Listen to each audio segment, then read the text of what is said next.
Do you have any like big lessons you've learned when writing for that show?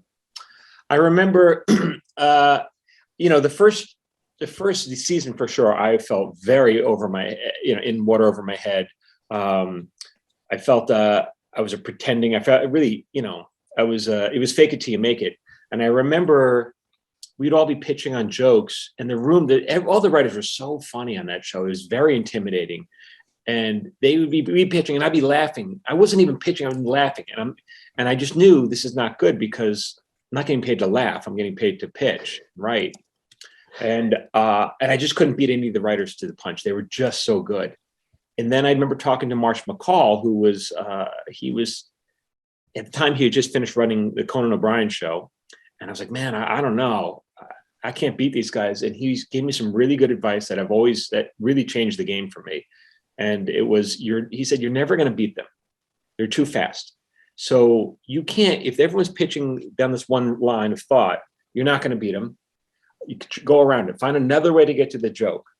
And it didn't even occur to me that there's more than one way to get to the joke. I really didn't. And I was like, oh, and after that, the way he explained it really opened everything up for me. And then forget it. Then it was like I was off to the races. How do you actually overcome that feeling of not feeling as quick as the writers? I feel like it's a common feeling amongst, for instance, support staff in writers' rooms. Yeah. What would you say to them when they have those experiences? Well, opening your mouth to pitch particularly a joke, or anything, but especially a joke, is one of the most intimidating things you can do, because if it doesn't get a laugh, it's just going to lay there and you're going to look like an idiot. Just no way around. People may be polite, but they know you're not a real laugh. And so a good tip is always to have a backup. If you have a joke and it bombs, have a backup.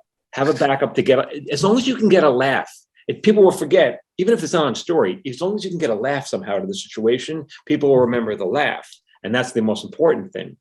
And yeah, I guess, was there anything else I had to say about that? Maybe, but I already forgot. I already bored myself.